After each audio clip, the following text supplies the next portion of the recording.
चले आओ, चलो सीखे। हमेशा प्रथम अपना गुरु के चरणों में नमन करते हैं, नमन करती हूँ माँ भवानी के चरणों में, नमन करती हूँ साहेब या दीदी के चरणों में। सभी गुरु भाई गुरु बहनों को मेरा प्रणाम। चलिए, साहेब का ही वाणी है कि साहेब ये बोले कि हम लोग LIC का एजेंट नहीं है कि हम लोग को बोनस मिलेगा। हम सिर्फ शिष्या हैं, लोगों को बताते हैं, लोगों को दिल में धड़काते हैं, लोगों को दुख दूर करते हैं। तो देखिए, साहेब का वाणी तो आप लोग जब सब कोई जानबे करते हैं कि हम लोग सही में शिव शिष्या हैं, लोगों को बताना है। साहेब ये बोले कि देखिए, दुनिया में कौन ऐसा आदमी हो जो बोलेगा कि हम सुखी हैं, नहीं है। लेकिन उसी में हम लोग खाना भी खा लेते हैं, सब कुछ कर लेते हैं, उसी में शादी बेटा बेटी का घर द्वार उसी में कीन लेते हैं। तो उसी में हम लोग क्यों ना शिव को गुरु बनाए। साहब बोले कि हमको तो परिणाम मिला तब हम शिव को गुरु बनाए, क्योंकि पहले तो ईश्वर समझकर महादेव को गुरु बनाए थे। साहब बोले हम बचपन से ही स्मशान एक करने लगे, तो हम 3 बजे भोर में आते थे। कितना कोई बोलता था पागल हो गया है, जो भी कुछ बोलते थे, लेकिन हम नहीं छोड़े। जब हम ठगाने लगे, कहते हैं ना कि आकाश बोलता है, यानी कि जो अघोरी थे वो आकाश से ही बोलते थे कि हम शिव है, आप बताइए। वो कितना बार ठगाया। तब साहब को मतलब मन में ठान लिए कि अब महादेव भी आकर बोलेंगे कि हम शिव गुरु, हम आपका गुरु हैं, हम महादेव हैं, हम नहीं मानेंगे। तब महादेव वो दूसरा एक करके आए और साहब को बताएं कि हम ही महादेव हैं। साहब बोले कि हमारा महादेव में कोई आकार नहीं है, हमारा महादेव का कोई आकार नहीं है। यानी कि देखिए, अगर आकार रहता तो मतलब उनका हम लोग शिवलिंग पर जल चढ़ाते हैं, तो देखिए कहते हैं ना कि हमारा महादेव इतना अच्छा है कि पत्थर में ही महादेव है। देखिए, आदमी कोई वही पत्थर को हम लोग मंदिर में है तो हम लोग पूजा करते हैं, वही रोड में रहता है तो हम लोग कोई पैर से हटाता है, कोई हाथ से हटा देता है। कहते हैं ना, मानो तो देव नहीं तो पत्थर। साहब बोले थे कि मानो तो देव नहीं तो पत्थर। तो हम लोग शिव को गुरु बनाए हैं तो गुरु ही मानेंगे। साहब बोले कि देखिए, वैज्ञानिक युग है, इस वैज्ञानिक युग में हम लोग शिव को गुरु बनाए हैं। यानी हम लोग को कहने का साहब का मतलब था कि इस युग में हम लोग महादेव को, अब तो सब आजकल जानते हैं, हर चीज़ नेट पर, तो क्या गूगल, तो क्या क्या, तो वैज्ञानिक चीज़ है, क्या वैज्ञानिक धरती हो गया है, लेकिन इसमें भी महादेव को खोज है। तो हम क्यों ना शिव को गुरु बनाए।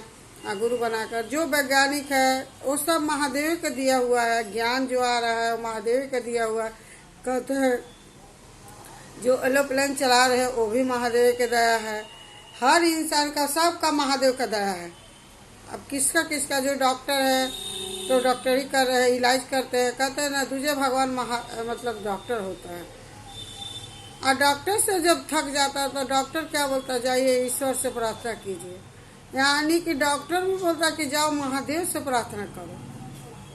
तो देखिए, हम लोग सनातन धर्म में जन्म लिए हैं तो उसको तो हम लोग को निभाना ही है कि हम लोग को कैसे करना है, जैसे है। और पूजा पाठ तो नहीं आता है, लेकिन शिव को गुरु बनाया, मन तो समझ रहा है, मन में भाव हो रहा है कि महादेव गुरु है, हर चीज़ महादेव गुरु है। चाहे दया मांगते हैं, दया मांग कर ही महादेव का काम होता है। कहते हैं ना कि हम लोग कुछ नहीं करके भी पाने का चेष्टा में रहते हैं। मनुष्य तन है, क्योंकि मनुष्य तन तो थोड़ा लोभी होता ही होता है। कहते हैं हर इंसान में, कहते हर इंसान में लोभी है। लेकिन जब से शिव को गुरु आदमी बनाया है तो उतना तो नहीं है, लेकिन है, फिर भी है। तो इसीलिए साहब बोले कि आप लोग तो करने कोई जाएगा नहीं, क्योंकि हम लोग तो आसपासान अगोरेंगे नहीं, हम लोग तो क्या बोलते हैं हिमालय जाकर बैठेंगे नहीं, हम लोग मतलब तप जप तो कर नहीं सकते हैं। इसीलिए दया मांग कर याचना की जाए, हे शिव आप मेरे गुरु, हम आपका शिष्य, मुझ पर दया करो। साहब का ही वाणी है। देखिए, हम लोग कहते हैं ना, बार बार बोलते हैं कर्म। कर्म क्या है? देखिए, एक राजा था, वो बोला कि आज हम भ्रमण करेंगे राज्य में। तो वो गया भ्रमण करने, तो एक दुकान वाला लकड़ी मतलब दुकान में बैठा था। तो राजा बोला कि इसको हम मृत्यु दंड देंगे। मंत्री भी था। अक्का कर वो कुछ बात करते करते आगे बढ़ गया, वो घर चले गया, वो भूल गया। लेकिन मंत्री को रात भर नींद नहीं है। आखिर राजा क्यों बोले, आखिर राजा क्यों बोले? देखिए, राजा बोल के तो चले गए। फिर वो मंत्री आया, वो दुकान में गया, अगल बगल से पूछा कि नहीं, उसका मुँह वैसा करके रखता है। फिर दुकान से पूछा, दुकानदार वाला से पूछा, तो दुकान वाला बोला कि देखिए मतलब आप काहे मुँह ऐसे बना कर रहते हैं? बोले अगर राजा रहता ना, अगर हमको तो बस चलता तो राजा को मार डालते। कब भगवान राजा मरे, ऐसे बोला। यानी कि देखिए, राजा का भी नीयत खराब हो गया कि दुकानदार को मारेंगे, और दुकानदार वाला भी सोच रहा कि राजा मर जाए। तो क्या हुआ, यही कर्म हुआ, मतलब यही मिल गया आपको। तो कहते हैं तब उसका बाद में वो बोला कि हम मंत्री है राजा का। वो बेचारा डर गया। और जब राजा का पास फिर वो दुकान वाला से लकड़ी लेकर गया, चंदन का लकड़ी बेचता था, उसका कोई नहीं लेता था। देख कर चल जाता, बोला बहुत अच्छा, सराह कर भी जाता था, लेकिन कोई लेता नहीं था। उसी पर उसको गुस्सा आता था। तो देखिए, कहते हैं ना कि कर्म क्या है, आदमी बोलता है।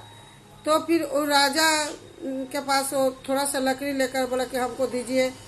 1 किलो लकड़ी खरीद कर लेकर गया और दिखाया। तो राजा देखे तो पूरा सुगंध बहुत अच्छा रहता, मतलब सुगंध बहुत अच्छा था। तब राजा बोला कि जाओ वो दुकान से बोलना कि मेरा पूजा पाठ या कुछ भी होगा तो हम आपका घर से, आपका दुकान से लकड़ी ले जाएंगे। फिर मंत्री जाकर बोला कि राजा तो आपको ऐसे बोले। तो वो दुकान वाला बोला भगवान करे कि राजा जिए। तो देखिए, यही कर्म हो गया। वो भी सोच रहा है कि इसको फांसी देते हैं, दुकानदार वाला भी सोचा कि राजा रहता तो राजा भगवान करके मर जाए। तो ये नियति का खेल है। कहते हैं ना कि जैसा नियत में आप रखिएगा, वो अगला के लिए आप सोचिएगा, वो भी आपके लिए वही सोचेगा। लेकिन समझे लोग तब ना, ये चीज़ नहीं कोई समझता है, समझना पड़ेगा।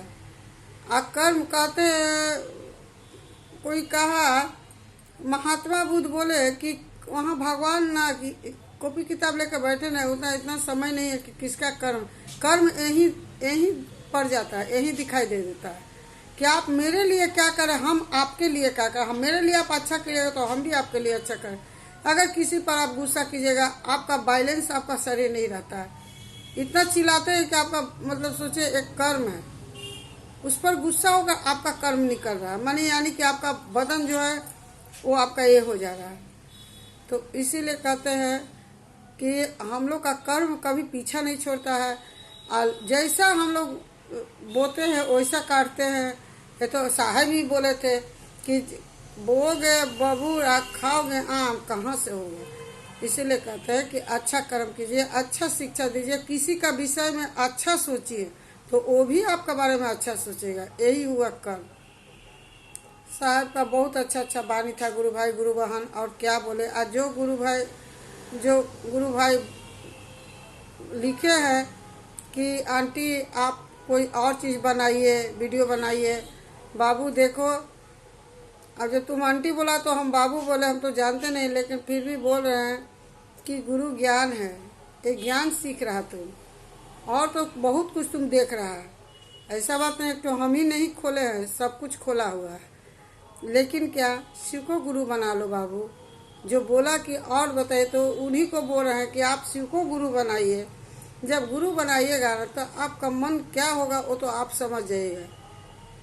कहते हैं ना कि यहाँ का मिठाई खाइए, विष्णुपुर 56 भोग का मिठाई खाइए, कितना अंतर हुआ आप लोगों को पता चलता है ना। बोलता है यहाँ का चाट अच्छा नहीं, वहाँ का चाट अच्छा है। तो इसीलिए हम आपको बोल रहे हैं कि बाबू शिव को गुरु बनाओ। गुरु का ही बारे में बात कर रहे हैं। नहीं मन करे तो थोड़ा सुन लो, दया मांगो। और जो विद्यार्थी है, जो गुरु भाई बोले हैं वो विद्यार्थी है, अब बच्चा है चाहे शिक्षक है, जो भी है, आप लोगों को भी ये चीज़ पता चलना चाहिए कि महादेव ही गुरु है। महादेव के बारे में आंटी बोल रही है, और आप लोग भी, आप भी सुने बाबू, आप ही के लिए बोल रहे हैं दया जरूर मांगेगा। आप जो चीज़ में काम कर रहे हैं उस चीज़ आपको दोगुना होगा। गुरु से दया तो मांगिए। जिस दिन आपका भाव चल जाएगा तो सोचिएगा कि हाँ आंटी क्या बोल रही थी। इसीलिए आप लोगों को भी जो बच्चा है या विद्यार्थी है, कॉलेज वाला है, जो भी है, गुरु भाई गुरु बहन सब कोई देखे और गुरु का ज्ञान लीजिए। हम कुछ और क्या बताएं। अब खाना बनाने बोलेगा तो बात अलग है, लेकिन हमारा तो महादेव गुरु है तो थोड़ा तो वर्णन करना ही पड़ेगा बाबू। उतना तो कर नहीं सकते हैं, फिर भी साहेब का वाणी सुनो और लोगों को बताओ। 3 सूत्र है। पहला में दया मांगना है, हे शिव आप मेरे गुरु, हम आपका शिष्य, मुझ पर दया करो। दूसरे में चर्चा करना है। तीसरा में नमः शिवाय से गुरु के चरणों में प्रणाम करना है। इतना काम करो, 3 काम करो। तुम ज़्यादा मत देखो, वीडियो भी मत देखो, केवल दया मांगो। कमेंट बॉक्स में लिखो कि हाँ आंटी कैसे ये होता, 3 सूत्र क्या होता है, चाहे गुरु भाई गुरु बहन जो भी लिखना है लिखो, लेकिन आप ज्ञान पाइएगा बाबू। आंटी तो बहुत कुछ आपको ये कर सकती है, लेकिन हम सिको गुरु बनाए हैं ना, तो आप भी तो देखिए कि हाँ आंटी क्या बोल रही है। चलिए और क्या बोले आपके बारे में आप भी ले लीजिए और ज़रूर से ज़रूर फिर लिखिएगा कि हाँ आंटी क्या बोली। आपको अच्छा लगेगा तो ज़रूर देखिएगा। और चलिए ज़बरदस्ती आपको भी नहीं कर रहे हैं। और क्या बोले गुरु भाई गुरु बहन, अगर वीडियो अच्छा लगा तो ज़रूर से ज़रूर आप लोग सब्सक्राइब ज़रूर कीजिएगा, लाइक कीजिएगा, शेयर कीजिएगा और लोगों को बताइएगा। मन में भाव कीजिए महादेव के बारे में। अगर गलती बानी हुआ तो मुझे माफ़ कीजिएगा। और सर्वप्रथम फिर से अपना गुरु के चरणों में नमन करती हूँ। साहब या दीदी को प्रणाम करती हूँ। आप लोग गुरु भाई गुरु बहन को मेरा प्रणाम। ज़रूर से ज़रूर आप लोग सब्सक्राइब जरूर कीजिएगा, लाइक कीजिएगा और ज़रूर से ज़रूर कमेंट बॉक्स में लिखिएगा। मेरा वीडियो को आगे बढ़ाइए। आप लोग सब्सक्राइब करेगा तो वीडियो नया नया आएगा। और क्या बोले, जितना हमारा समझ है उतना ही बोलते हैं और मेरा प्रणाम स्वीकार कीजिए।